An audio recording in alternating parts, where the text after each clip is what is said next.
বৃন্দাবন এপিসোডের সর্বশেষ ভিডিওতে সকলকে স্বাগত জানাচ্ছি। আজকে এই ভিডিওতে আমরা দেখব বৃন্দাবনের রঙ্গনাথ মন্দির। আর এই রঙ্গনাথ মন্দিরে রয়েছে সোনার তাল গাছ।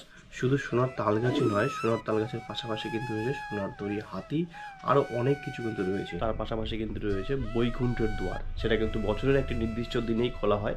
সেই বৈকুণ্ঠের দুয়ারও কিন্তু দর্শন করাবো তোমাদেরকে বা আপনাদেরকে। তো ভিডিওটা শুরু করা যাক। রঙ্গনাথ মন্দিরের ভিতরে কিন্তু বিভিন্ন সোনার যে মূর্তিগুলো রয়েছে, এগুলো সমস্ত কিন্তু সোনার।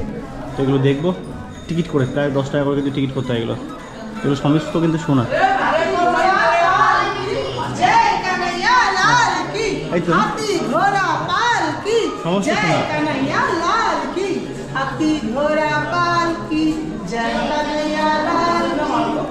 পুরোই কিন্তু সোনার, এগুলো পুরোই কিন্তু সোনার হাতিটা দেখাচ্ছে। সোনার হাতিটা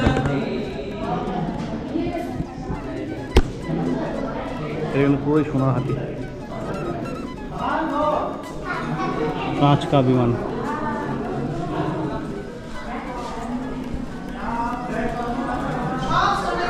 এগুলো সমস্ত কিন্তু সোনার।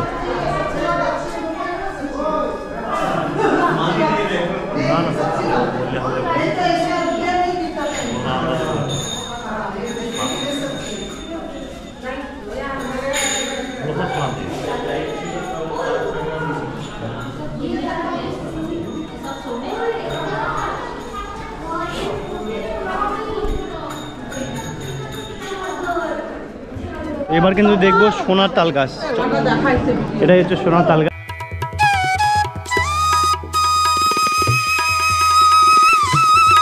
সীসামহল কাঁচের মিউজিয়াম বলতে গেলে, কাঁচের জিনিসপত্র কিন্তু পাওয়া যায়। তার কাউন্টার কিন্তু এখানে রয়েছে 10 টাকা 5 টাকা করে।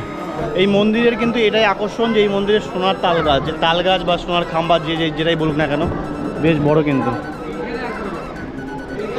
আর মন্দিরের ভেতরটা এরকম, ওই উপরে কলসিগুলো ওগুলো নাকি সোনার, আমার যতটা জানা নেই অবশ্য। এবার ভেতর দিকে যাব। ভগবান শ্রীবিষ্ণুর মন্দির। বৃন্দাবনে কিন্তু রয়েছে ত্রিপতি বালাজির মন্দির, তো সেটা এখন দর্শন করব আর সেটা কিন্তু তোমাদেরকে দেখাবো। বেশ ভালো কিন্তু মন্দিরটা।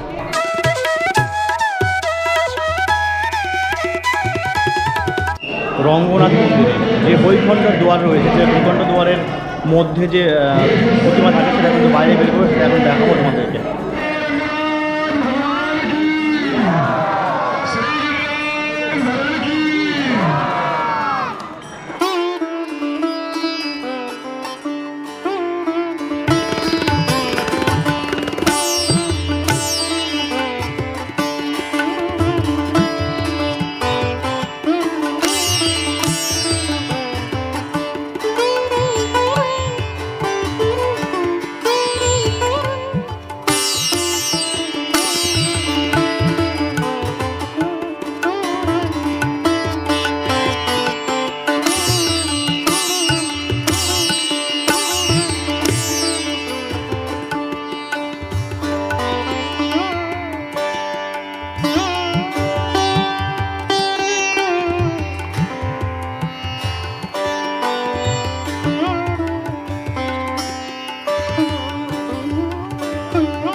একদম বৈকুণ্ঠের দুয়ার।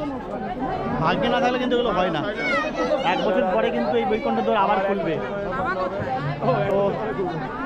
তো যাই হোক, ভাগ্যে ছিল বলে কিন্তু বৈকুণ্ঠ দুয়ার আমরা পার হতে পারলাম। কেমন লাগলো বৈকুণ্ঠ দুয়ার পার হয়ে? একসাথে পার হয়েছে, আর বলার কোনো ভাষা আমাদের কাছে নেই। যদি আপনারা কখনো আসেন, এসে দর্শন পাবেন এবং বৈকুণ্ঠ দুয়ার পার হয়ে যাবেন, তবে তো সেই রাধারানীর কৃপা কিভাবে পাবেন আর এই তুলনীয় ভাষা আমার কাছে অন্তত নেই।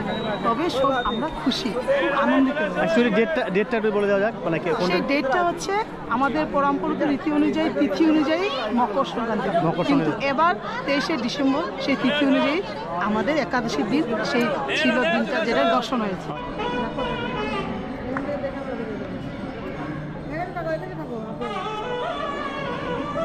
বৃন্দাবনে এসেও কিন্তু বৈকুণ্ঠ দুয়ার পার হলাম, তো খুব ভালো লাগলো। একটা ভাগ্যে ছিল। ভিডিওটা এখানে শেষ করছি, দেখা হচ্ছে আবার নতুন ভিডিওতে, নতুন পর্বে।